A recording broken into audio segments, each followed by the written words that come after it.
please take 1 second to hit like. And if you want more C2 level episodes like this, subscribe and turn on notifications. Also, I'd love to hear from you in the comments. What's the biggest thing that steals your time every week? Now, let's do a deep dive, not the boring kind. Not the study harder speech.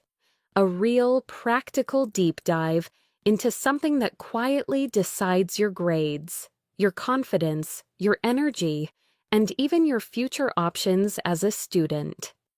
Time management.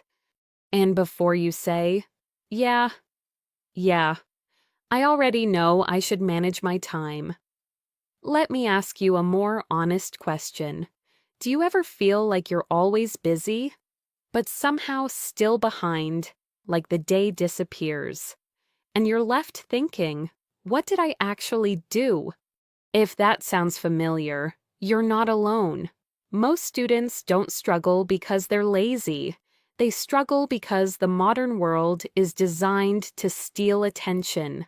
Classes, homework, group projects, part-time work, family responsibilities, social life, and then the biggest thief of all, your phone. One notification turns into 10 minutes. 10 minutes turns into an hour. And suddenly you're racing the clock at midnight, promising yourself you'll start earlier tomorrow. So here's the key mindset shift we're starting with today. Time management is not about stuffing more tasks into your day. It's about deciding what matters, choosing when to do it, and protecting your attention like it's a limited resource because it is. When you manage your time well, something surprising happens. You don't feel trapped. You feel free. You actually gain time, not because the day gets longer, but because your minutes stop leaking away. So, let's build this from the ground up, in a way that's realistic, the kind of system a student can actually follow in real life, not just in theory. First, you need a plan you can see. I'm not saying you need a perfect schedule that looks like a productivity influencer's life. I'm saying your brain needs a roadmap. Because if you don't decide what your day is for, your day will decide for you. Start simple. Put your fixed commitments somewhere visible. Classes, work shifts, regular meetings. Then add 3 categories: study blocks, life blocks, and buffer blocks. Study blocks are obvious reading, assignments, exam prep, projects.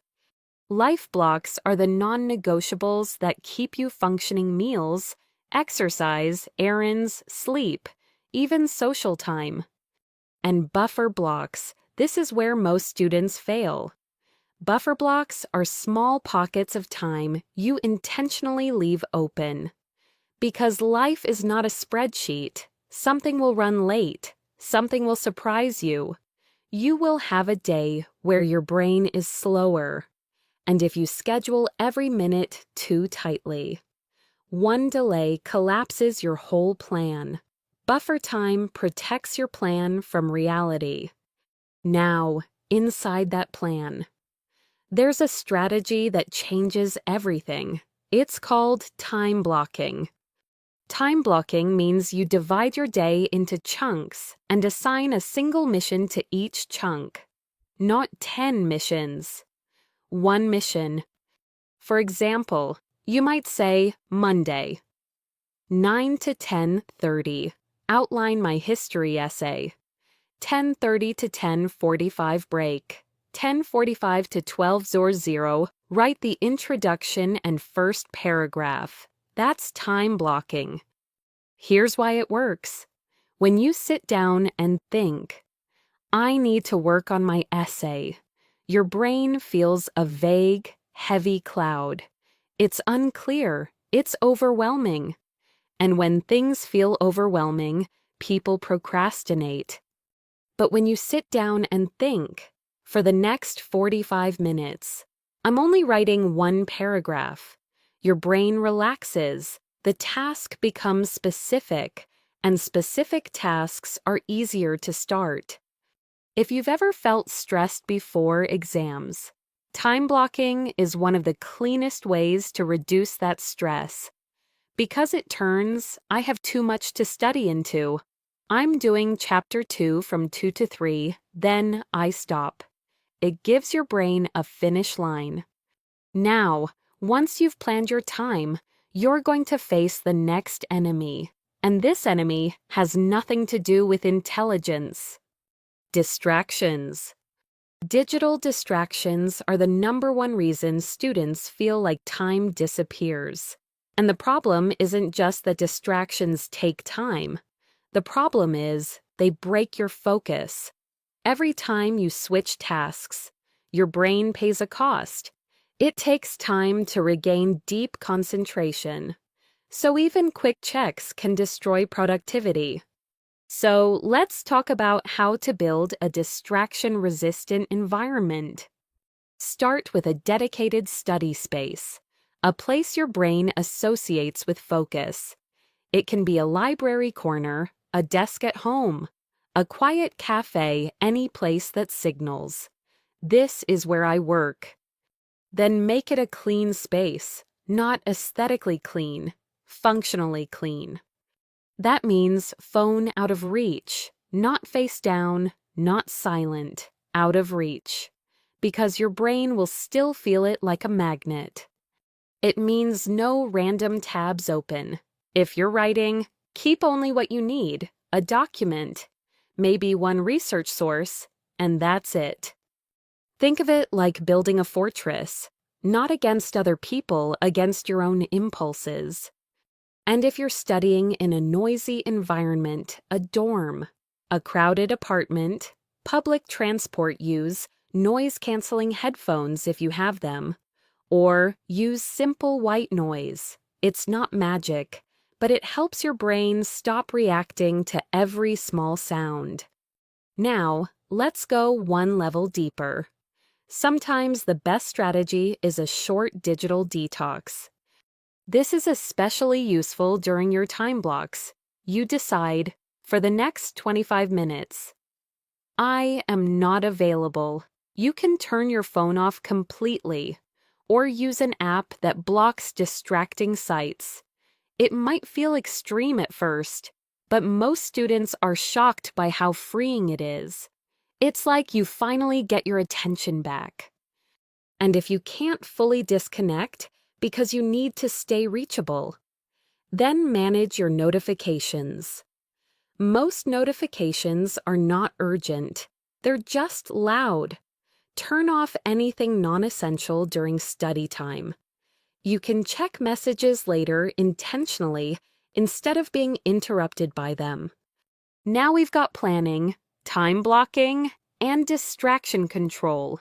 Good. But there's another problem that destroys student schedules, even when they're motivated. Big tasks. Big assignments, research papers, final exams, long-term projects. They don't just take time, they create pressure, and pressure creates avoidance. So here's the rule: if a task feels heavy, shrink it. Instead of write a 10-page paper, your task becomes write 1 paragraph. Instead of study for the exam, your task becomes review 10 flashcards or summarize 1 section. This is not about doing less, it's about making starting easier. And each small chunk gets its own mini deadline. Not a scary deadline, a simple one. By Wednesday, I will finish the outline. By Friday, I will finish the first 2 pages. Mini deadlines keep you moving.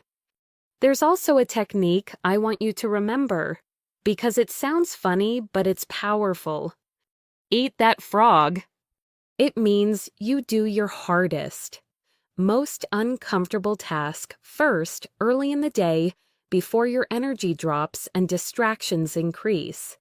You get the frog out of the way, and everything else feels lighter. You start your day with a win, and that win changes your mood.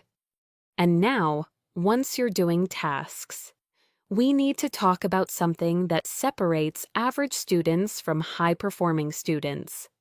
Working smarter, not harder. One of the biggest myths in modern student life is that multitasking is a skill. It isn't. Multitasking is usually just task switching. And task switching makes you slower, more tired, and less accurate. So train yourself to do one thing at a time. A simple way to practice is the 25-minute focus method. Set a timer for 25 minutes. One task, no switching. When the timer ends, you take a short break, then you do another focused block. Even if you only do 2 or 3 of these blocks per day, you'll be surprised by how much progress you make because your work is cleaner and deeper. Now, one last tool before we move forward: time tracking. Most people don't know where their time goes. They guess, and their guesses are wrong. If you track your time for even 2 days, just 2, you'll discover hidden leaks. 15 minutes here, 20 minutes there. A random scroll session, a long conversation, and those small leaks add up. Once you see them, you can make better choices. Not perfect choices, better choices. Okay, let's pause here for a second. So far, you've learned how to build a roadmap for your week, how to time block, how to reduce distractions, how to break big tasks into smaller chunks, how to start with your hardest task, how to avoid multitasking, and how to track your time. In the next part, we're going to go deeper into prioritization, how to decide what actually matters when everything feels urgent, and we're going to talk about balance, boundaries, and the biggest time management mistakes students make without realizing it. Before you continue, comment one thing you want to improve first planning. Distractions, procrastination, or prioritization. Now let's go deeper, because this is where most students get stuck. Even if you plan, even if you time block, even if you hide your phone, there's still that feeling everything is important. Everything is urgent. I don't know what to do first. And when everything feels urgent, you either panic or you freeze. You end up doing the easiest task, not the most valuable one.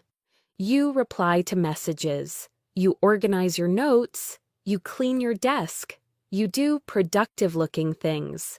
But you avoid the one task that actually moves your life forward. So the next skill is prioritization. This is the skill that turns stress into clarity.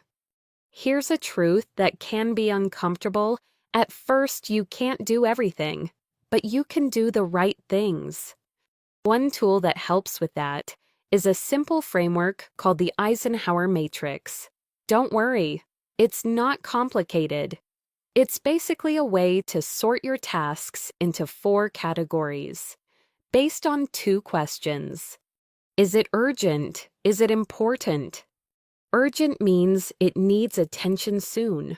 There's a deadline, a time pressure, a consequence if you delay. Important means it actually matters. It affects your grades, your progress, your health, your long-term goals. Now picture 4 boxes. Box 1, urgent and important.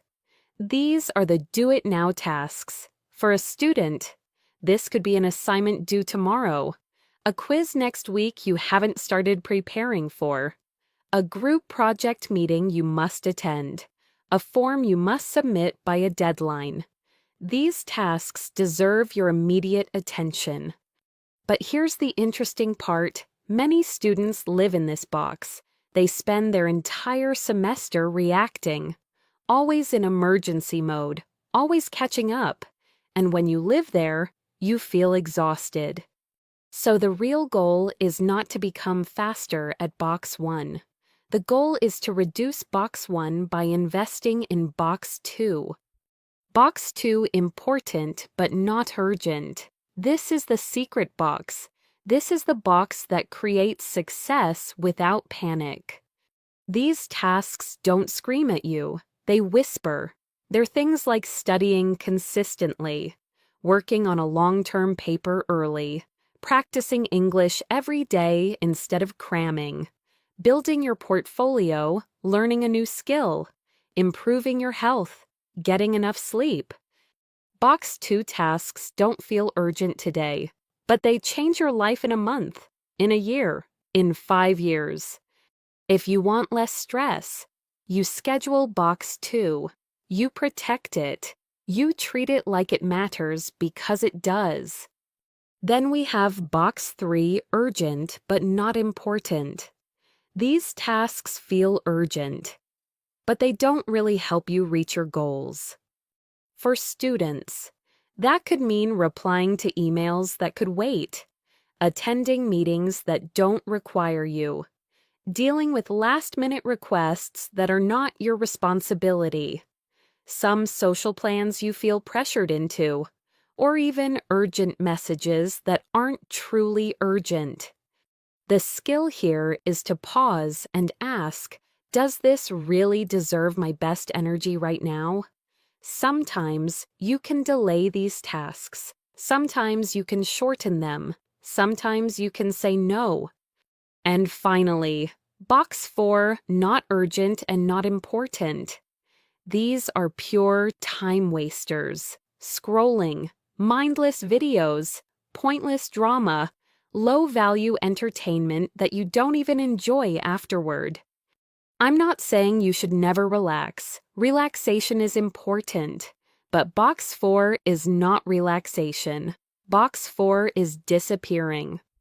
So here's a practical way to use this matrix. Right now, or after this episode, write down every task you're carrying in your head, every assignment, every deadline, every commitment, even personal things. Then sort them into the 4 boxes. You don't need perfection, you just need clarity. Now, once you start prioritizing, there's a second skill that becomes critical: boundaries. Because the reason many students struggle isn't that they don't know what to do, it's that they say yes to too much. They say yes to extra projects, extra clubs, extra favors, extra hangouts, extra responsibilities, until their schedule becomes a prison. So let's talk about learning to say no. And no, saying no is not rude. Saying no is mature. Saying no means you respect your time. You respect your energy. You respect your future. The easiest way to say no is to keep it simple and calm. You don't need a long explanation. You can say, I'd love to help, but I can't commit right now. Thanks for asking, but I have to pass this time. I have a deadline this week, so I can't join. If you want to be extra polite, you can offer an alternative. I can't do it today, but I can help next week. I can't join the full event, but I can come for 30 minutes. The key is this: you can be kind without sacrificing yourself. Now, let's be realistic. Even with good boundaries, life will still surprise you. That's why flexibility is part of real-time management. A lot of students fail because they treat their schedule like a strict law. Then one small problem happens, and they think, my plan is ruined, and they give up for the whole day. But your schedule is not a law, it's a guide. So build buffer time, like we talked about, leave a little space, and if something breaks your plan, adjust, don't abandon. You can say, okay, I lost an hour. What's the most important thing I can still do today? That question is powerful. It keeps you moving. Now, let's talk about something people often ignore when they think about productivity downtime. Downtime is not the enemy. Downtime is fuel. If you push nonstop, your brain gets tired, your concentration drops, your memory gets worse, you become more emotional, you procrastinate more, you make worse decisions, you start needing more caffeine just to function. So yes, time management includes breaks. But not the kind of break where you scroll and feel worse afterward. A real break is when your brain actually recovers. A short walk, stretching, a glass of water, a few deep breaths, a quick nap, fresh air, a short conversation with someone you like. And here's a simple rule you can try when you take a break. Change your state, change your body position, change your environment, stand up, move, look away from screens. Your brain will thank you. Now, something else that high-level students do and most people never notice is they use small pockets of time. Those 10 minutes before class, the 15 minutes waiting for a friend, the short commute, the time in line. Most people throw that time away without thinking. But those minutes can become tiny upgrades. You can review notes, you can make a quick to-do list, you can practice vocabulary, you can do a 2-minute breathing reset, you can listen to one short English clip. These pockets won't replace deep study blocks, but they add up, and they make you feel in control. So here's a challenge for you. Choose one pocket of time you usually waste, and decide in advance what you'll do with it. Not a huge task, a small one, something simple, something repeatable. Okay, let's bring this together. If you want to feel less overwhelmed, you need a clear way to prioritize, like the Eisenhower matrix, boundaries, so you don't overload yourself, flexibility, so one setback doesn't ruin your day, downtime, so your brain can recover, and awareness of small pockets of time, so your day stops leaking. In the next part, we're going to talk about the biggest traps that destroy student time management procrastination, overcommitment, and perfectionism, and how to escape them in a realistic way, without relying on motivation. Before you move on, leave a comment with one thing you want to practice this week. 1. Eisenhower matrix. 2. Saying no. 3. Buffer time. 4. Better breaks. Or 5. Using small pockets of time. Let's talk about the traps, the sneaky ones, the ones that don't look like bad habits at first, but quietly wreck your schedule over weeks and months. Because here's what's real, most students don't fail at time management because they don't know what to do. They fail because their emotions take over. They feel pressure, they feel tired, they feel overwhelmed, and then they drift into patterns that feel comforting in the moment, but expensive later. So in this part, we're going to unpack 3 big traps: procrastination, overcommitment, and perfectionism. And I'm not going to tell you to just be disciplined. I'm going to give you practical ways to escape these patterns in real life. Let's start with the one everyone knows, but almost nobody fully understands: procrastination. A lot of people think procrastination is laziness. It usually isn't, most of the time. Procrastination is emotional avoidance. You avoid a task because starting it triggers discomfort. It might trigger fear, like, what if I do this badly? It might trigger stress, like, this is too much. It might trigger boredom, like, this is going to be painful. It might trigger uncertainty, like, I don't even know where to begin. So your brain does something very human. It looks for relief. And the fastest relief is usually a small distraction, a quick video, a message, a snack, a short break.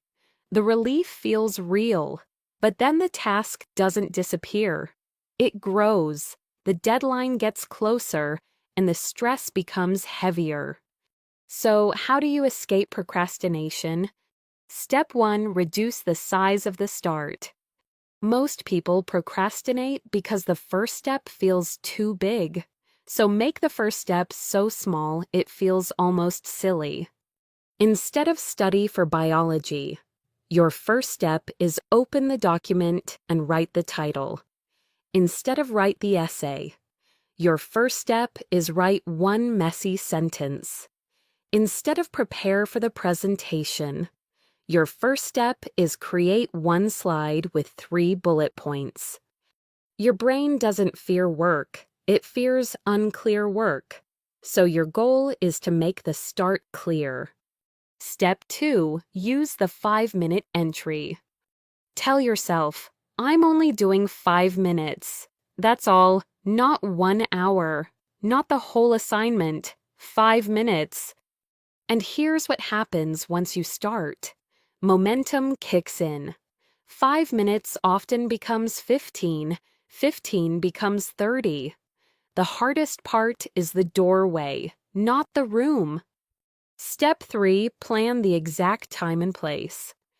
This is one of the simplest upgrades, and it's powerful because it removes negotiation.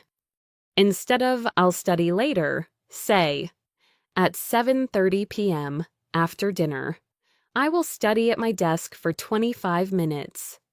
Specific time, specific place, specific action. When you're vague, your brain argues with you. When you're specific, your brain follows instructions. Now, even if you do all of this, procrastination can still win if your environment is designed for distraction. So step 4, design your environment so the bad choice is harder. Put your phone in another room during study blocks. Log out of social media. Use full screen mode. Clear your desk. Keep water nearby so you don't keep getting up. This isn't about willpower. It's about making focus easier than distraction. Now, let's move to the second trap. Overcommitment. This one is dangerous because it often looks like ambition.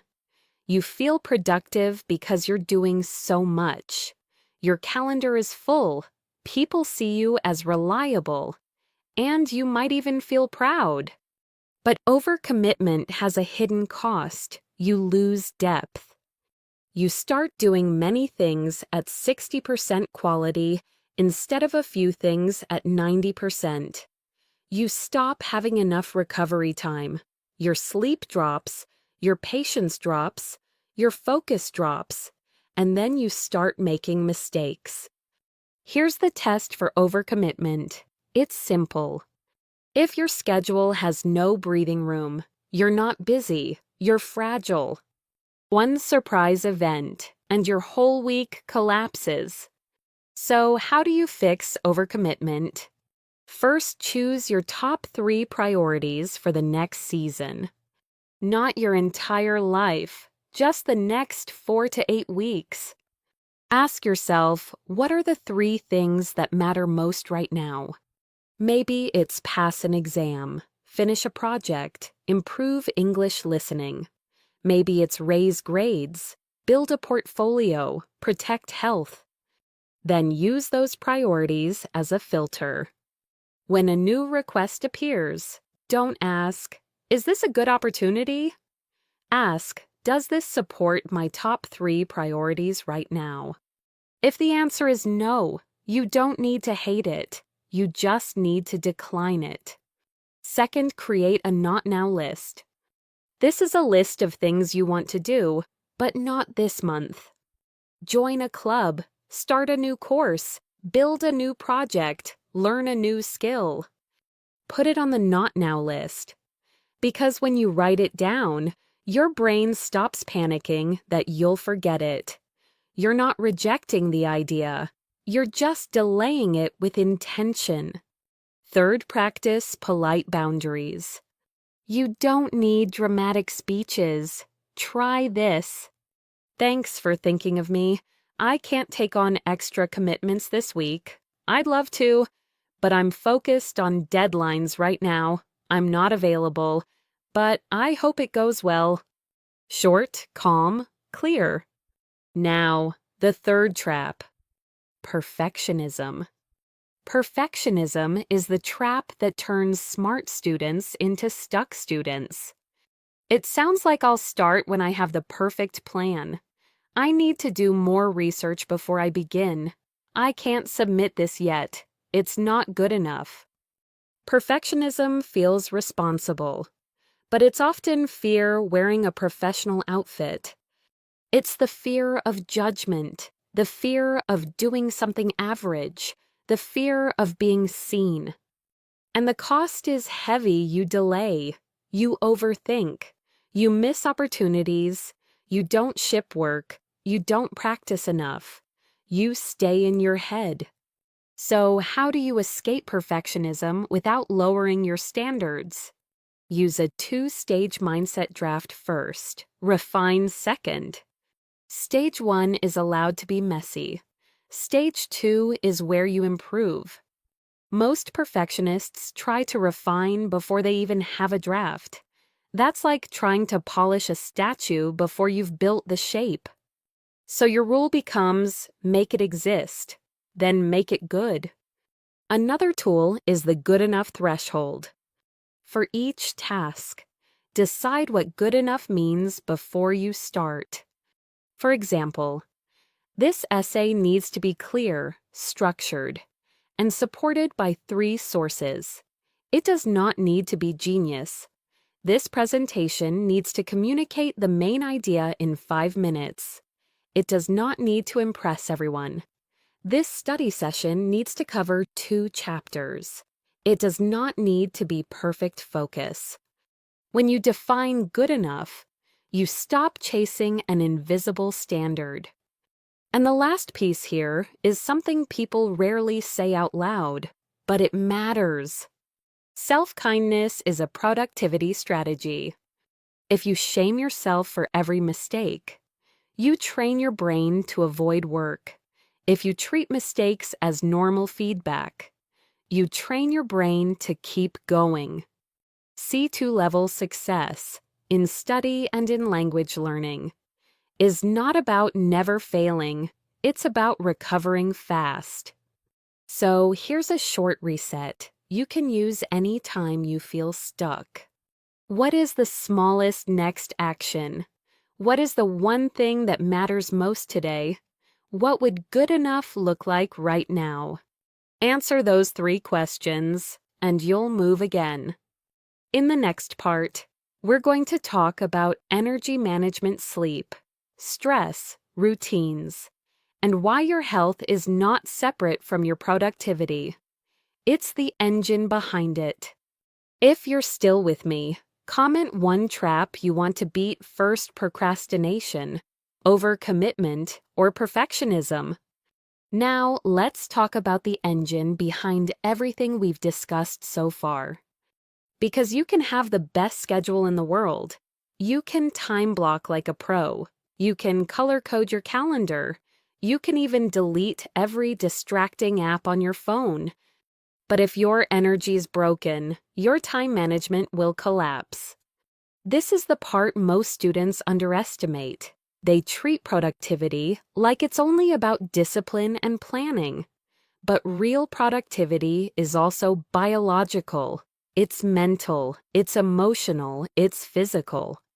In other words, your health is not separate from your performance.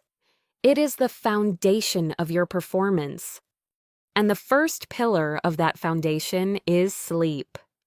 Sleep is the thing students sacrifice first, especially during exams. People say, "I'll sleep later." They treat sleep like a luxury. But sleep is not a luxury. It's your brain's maintenance system. When you sleep well, your focus improves, your memory improves, your mood stabilizes, your ability to learn and retain information increases, your stress tolerance rises. When you don't sleep well, everything becomes harder. Reading becomes slower. You forget what you just studied. You make careless mistakes. You become more emotional. You crave distractions. You procrastinate more. You need more caffeine just to function, which often makes sleep worse again. That cycle is brutal. And it's one reason students feel like they're working hard but getting weak results.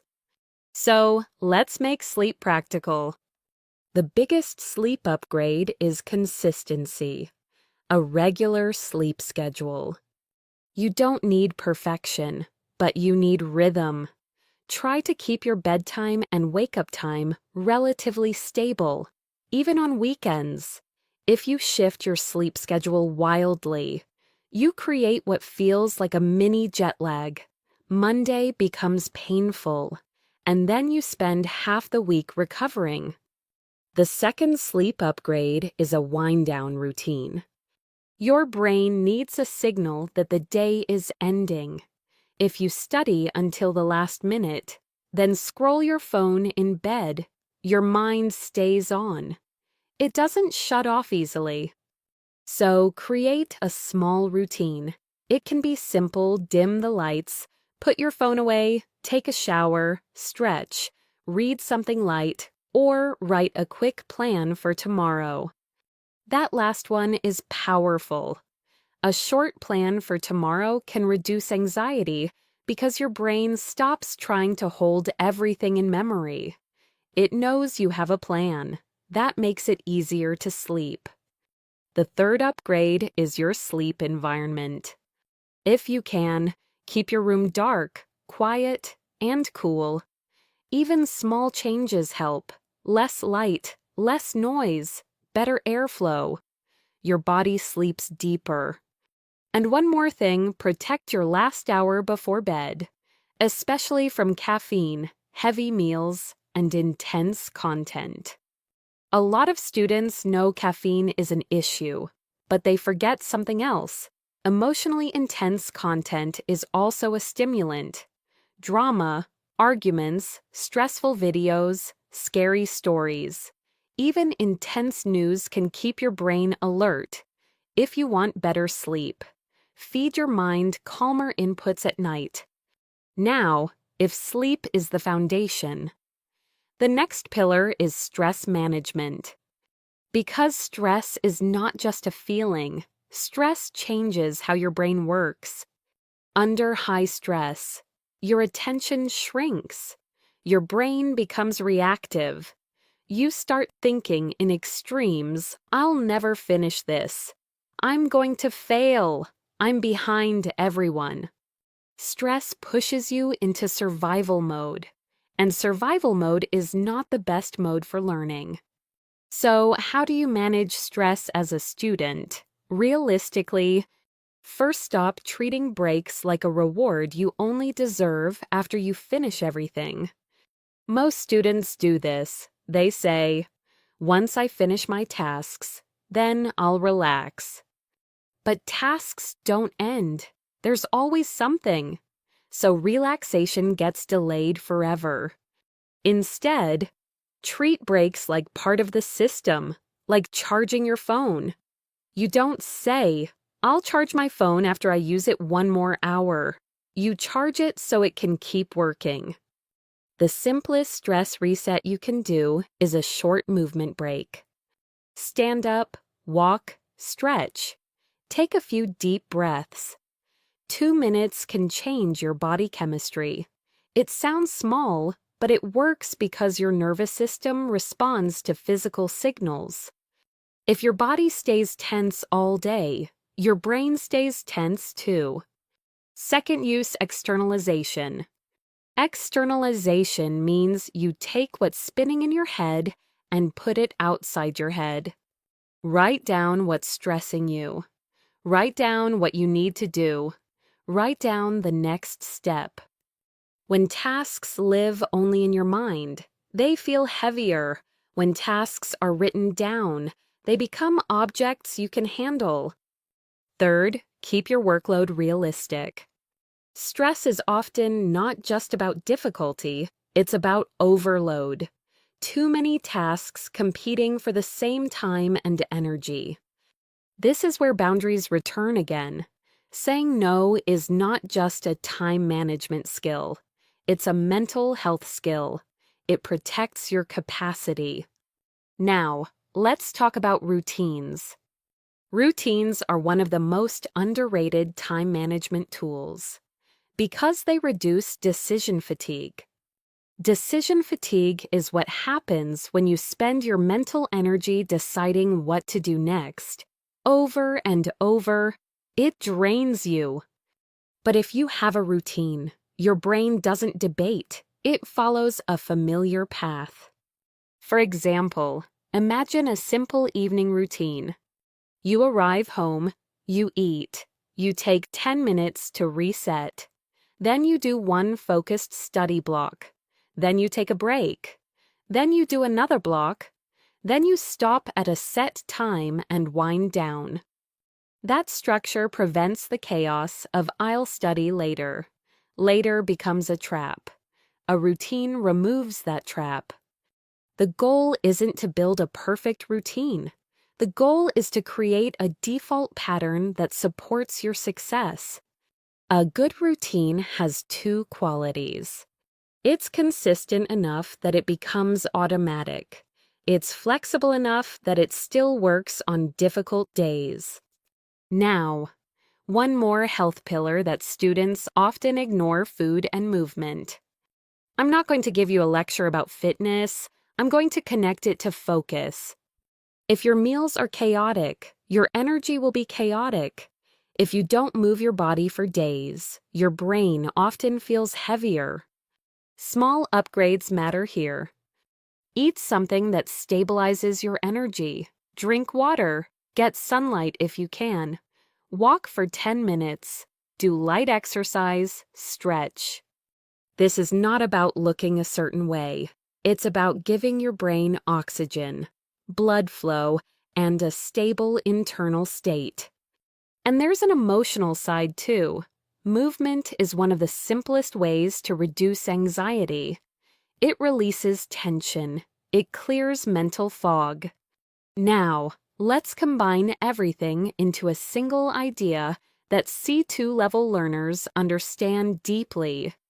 Time management is also energy management.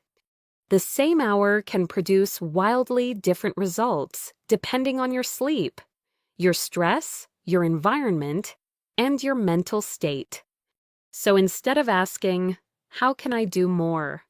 ask, "How can I make my best hours easier to access?" For many students, the best hours are earlier in the day, not always, but often. If that's true for you, protect those hours for your most important work. Use your lower energy hours for simpler tasks. This is working with your biology instead of fighting it. And here's a final thought before we move on. You don't need to become a different person to manage your time. You don't need to become perfect or hyper-disciplined or always motivated. You need systems that match real life. Sleep rhythm, simple routines, smart priorities, protected focus, boundaries, breaks that actually recharge you. If you build these slowly, your life starts to feel less rushed, less chaotic, more intentional. In the next part, we'll talk about the final layer: how to review your week, adjust your system, and avoid the common mistakes that cause students to quit their time management plan after a few days. Before we continue, write one thing in the comments you want to improve: first, sleep, stress, routines, or energy. Now let's talk about the part that turns time management from a short burst of motivation into a lifestyle: review and adjustment. Because here's what happens to many students. They get inspired, they build a schedule, they start strong for 3 days. Then something unexpected happens. They miss a day. They feel guilty. They think, I failed, and they quit. But real-time management isn't about never missing a day. It's about having a system that can recover. So what you need is a simple weekly review. Not a long, complicated planning session. Just a short check-in that helps you learn from your week and make your next week easier. Here's a weekly review process you can do in 10 to 15 minutes. Step 1, look back. Without judgment. Ask what worked. Maybe time blocking helped. Maybe studying in the library helped. Maybe your morning routine helped. Then ask what didn't work. Maybe you planned too much. Maybe you underestimated distractions. Maybe you scheduled study blocks when you were always tired. This is not about blame. This is about data. Your week is feedback. Step 2, identify one bottleneck. A bottleneck is the one thing that caused the most problems. It might be sleep. It might be overcommitment. It might be social media. It might be unclear priorities. It might be procrastination on one big task. Don't try to fix 10 things at once. Fix one bottleneck at a time. Step 3, choose one upgrade for the next week. One upgrade. For example, I will put my phone in another room during my first study block. I will schedule 2 important but not urgent sessions. I will create buffer time every afternoon. I will stop studying at a set time and wind down for sleep. I will do a 10-minute planning session every morning. One upgrade is manageable. 10 upgrades is fantasy. Now, let's talk about the common mistakes that cause students to quit. Mistake number 1, planning an unrealistic week. A lot of students schedule the week they wish they had, not the week they actually live. They schedule 5 hours of deep study every day, plus gym, plus social life, plus perfect meals, plus perfect sleep, and then reality hits. So the rule is, plan for reality, not for your best-case fantasy. Start with less. It's always easier to add time than to rescue an impossible plan. Mistake number 2, confusing movement with progress. This is when you feel busy, but you're not doing the high-impact work. You're organizing, formatting, rewriting notes, cleaning your workspace, checking emails, doing small tasks that feel safe. And sometimes those tasks are useful. But if they replace your most important work, they become avoidance. So ask yourself, what is the one task today that will reduce the most stress tomorrow? That's usually your highest impact task. Mistake number 3, relying on motivation. Motivation is a spark. It's not a battery. So don't build a system that only works when you feel inspired. Build a system that works when you feel average. That means your plan should have small, repeatable actions. 25 minutes of focused work. 1 paragraph, 1 page, 10 flashcards. 1 practice conversation. Small steps, repeated. Beat big plans that never happen. Mistake number 4, treating breaks like failure. Many students feel guilty when they rest. They think rest means they're lazy. But rest is not laziness. Rest is recovery. If you rest well, your study time becomes more productive. If you don't rest, your study time becomes longer but weaker. So don't fight your need for breaks. Design them. Mistake number 5, not protecting the start of work. the start is the most fragile moment. If you start your study block and immediately check your phone, you're done. Your focus is broken before it begins. So build a ritual for starting. It can be simple. Sit down, clear your desk, open your task, set a timer, start. A tiny ritual trains your brain to shift into focus mode. Now, let's add one more advanced strategy that high-level students use. Theme days. This means you assign a general focus to each day, so your week feels structured. For example, Monday reading and research, Tuesday writing and assignments, Wednesday review and practice, Thursday projects and presentations, Friday catch-up and planning. You don't need to follow it perfectly, but it reduces mental load. You stop asking, "What should I do today?" because the day already has a direction. And if your schedule is chaotic, you can also use theme blocks instead of theme days. For example, morning deep work, afternoon classes and lighter tasks, evening review and planning. Again, it's not a strict rule. It's a guide that helps your brain stay organized. Now, there's one final mindset that makes everything we've covered sustainable. Progress over perfection. If you miss a day, you don't quit. If you slip, you reset. If your plan fails, you adjust. Your system is not a fragile glass statue. It's a living tool. And the goal is not to become perfectly productive. The goal is to create a life where you feel less overwhelmed, more in control, and more able to enjoy your student years without constant stress. So let's do a quick recap of what you now have in your toolkit. You have planning and scheduling, so your time is visible. You have time blocking, so your tasks become clear.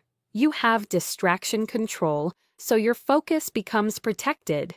You have task breakdown and mini deadlines, so big tasks become manageable. You have prioritization, so you stop treating everything as urgent. You have boundaries, so you stop overloading your life. You have downtime and energy management, so your brain can perform. And now you have weekly review, so your system can evolve instead of collapsing. That's the difference between a student who is always chasing deadlines and a student who leads their schedule. Now, in the next part, we're going to shift into something very practical, a simple C2 student weekly blueprint you can copy, a realistic weekly structure that balances study, life, and recovery, and you can adjust it to your own schedule. Here it is, a simple weekly blueprint you can copy, adjust, and actually follow. This is designed to feel realistic, not perfect. It works whether you're in school, university, or studying independently. And it's built around one core idea: protect focus, reduce stress, and make progress consistent. Let's start with the structure. You're going to have 3 types of time in your week: deep work blocks, light work blocks, recovery blocks. Deep work blocks are for your highest impact tasks, exam prep, writing, problem sets, projects, presentations, serious English practice. Light work blocks are for low energy tasks, review, organizing, email, short quizzes, vocabulary, planning, simple assignments. Recovery blocks are for sleep, breaks, exercise, friends, family, hobbies, and doing nothing on purpose. Now, here's the weekly blueprint. First, the daily foundation. Every day, you aim for 1 deep work block, 1 light work block, a short planning moment, a real break. If you can do that consistently, your life changes. A deep work block can be 60 to 90 minutes, or even 25 minutes if you're busy. A light work block can be 30 to 60 minutes. Planning can be 3 to 5 minutes. A real break can be 10 to 20 minutes. Now let's build the week. Monday setup and momentum. Monday is for planning the week and starting strong. Deep work, your hardest academic task of the week. First, light work, organize deadlines, outline assignments, prepare materials, recovery, early sleep if you can. The goal on Monday is clarity and momentum.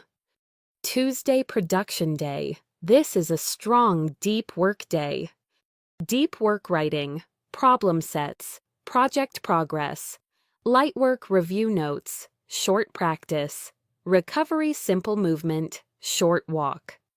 The goal on Tuesday is building real output. Wednesday, review and repair.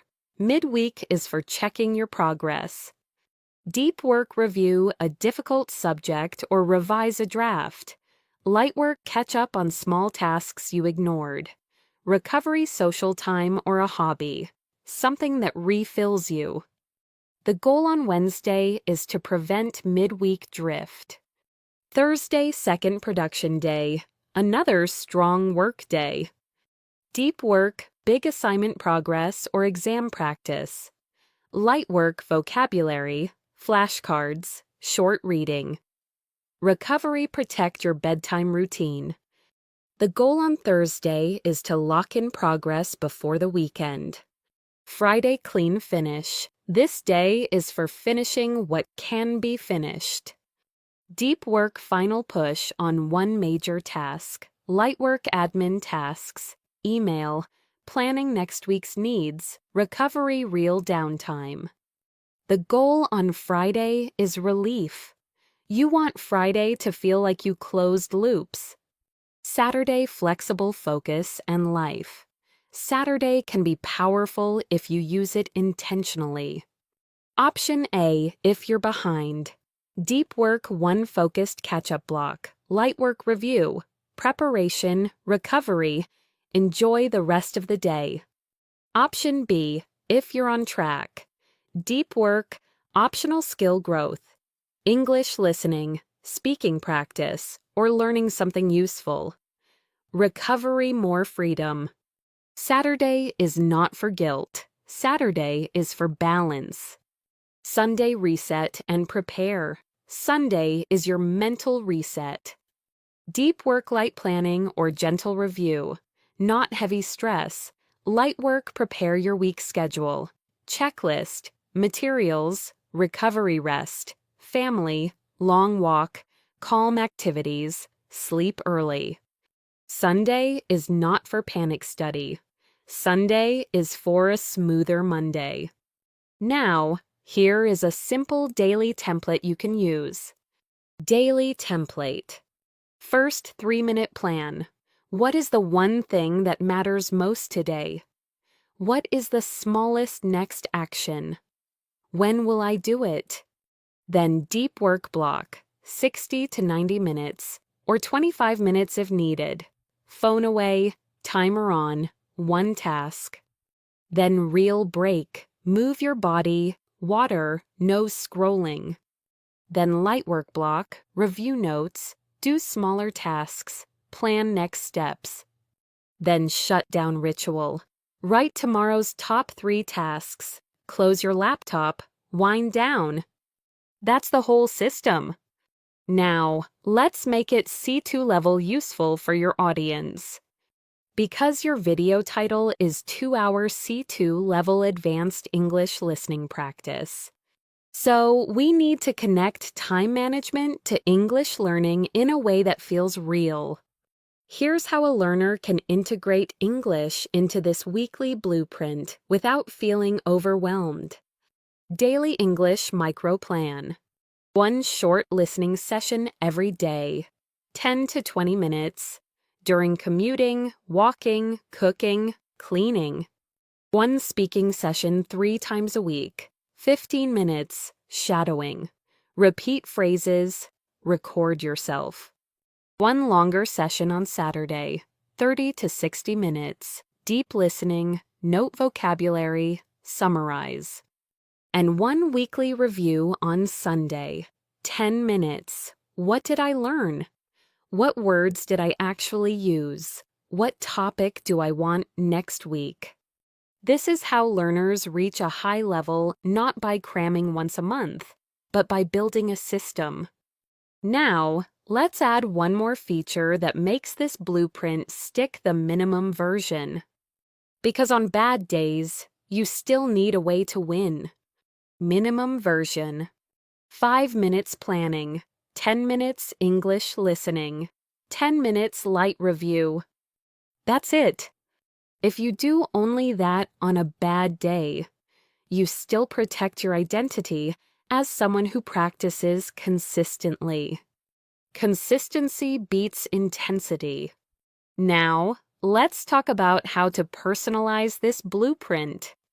If you're a morning person, your deep work goes early. If you're a night person, your deep work goes later. If your schedule is full, reduce the block size. If your energy is low, do 2 shorter blocks instead of 1 long block. The blueprint is not strict, it's adaptable. And that's what makes it sustainable. Now, before we move forward, I want you to picture something. Imagine waking up on Monday and you already know what matters. You don't guess. You don't panic. You don't scroll for half an hour. You know your next action. That feeling clarity and control is what real-time management gives you. And the best part is, you don't need a perfect life to feel it. You need a simple system that you can repeat. In the next part, we'll close the episode in a strong way, a final motivation section that still feels practical, plus a clean outro with a natural call to action like subscribe, comment prompts. Let's finish this deep dive with something practical, calm, and motivating without becoming unrealistic. Because if you're listening to this, you're not looking for magic. You're looking for a way to feel more in control, less overwhelmed, more confident, not just as a student, but as a person building a future. So here's the final message I want you to keep. Time management is not about squeezing every minute until your life feels tight and stressful. It's about choosing what matters, protecting your focus, and creating space to breathe. And yes, that takes effort, but it's the kind of effort that pays you back every day. Now, before we wrap up, I want to give you a simple reset plan you can use anytime you feel behind. Because you will feel behind sometimes. That's normal. Life is unpredictable. So here's your reset plan. Step 1, clear the noise. Take a piece of paper or open a note on your phone and write down everything you're worried about, everything you feel you need to do. Don't organize it, just dump it out. This is not planning yet. This is unloading your brain. Step 2, choose one priority. Look at that list and ask one question. If I only finished one thing today, what would reduce the most stress tomorrow? That's your priority. Step 3, choose the smallest next action. Not the whole task, the smallest step. Open the document, write the title, make the outline, find the first source, do 5 practice questions, write the first paragraph. Step 4, do 1 focused block. Set a timer, 25 minutes is enough. Phone away, 1 task, just begin. Step 5, stop with a plan. When the timer ends, don't just quit. Write down your next step, 1 sentence. Next, I will write the second paragraph. Next, I will review chapter 2. Next, I will create 3 slides. That way, when you return later, you restart faster. This reset plan works because it removes confusion, reduces overwhelm, and gives you momentum. Now, here's a mindset shift that separates high performers from stressed performers. High performers don't always feel motivated. They feel reluctant sometimes. They feel tired. They feel distracted. They feel uncertain. But they have a system. They start small. They protect focus. They review and adjust. They recover. They come back. That's it. And if you're aiming for a C2 level in English, this matters even more. Because advanced fluency is not built in one big push. It's built by repetition, consistency, and confident practice over time. That's why I want you to take one thing from this episode and apply it today. Not tomorrow, not next week, today. Just one small step. Now, let's make this interactive. In the comments, answer this question. What is your biggest challenge right now? A, procrastination. B, distractions. C, overwhelm. D, poor sleep. E, overcommitment. And also tell me one small habit you will try this week. If you found this deep dive helpful, please give this video a like. It really helps the channel reach more learners around the world. And if you want more C2 level listening practice with real-life topics to help you improve your listening, speaking, and fluency step by step in a way that feels natural and practical. Also, if you want a follow-up episode, tell me what you want next. Time management for working professionals, time management for language learners, or advanced study techniques for exam success. Thank you for spending your time with me today. I know your time is valuable. And remember, you don't need more time. You need a better relationship with your time. Take one small step today, and your future self will thank you. See you in the next video.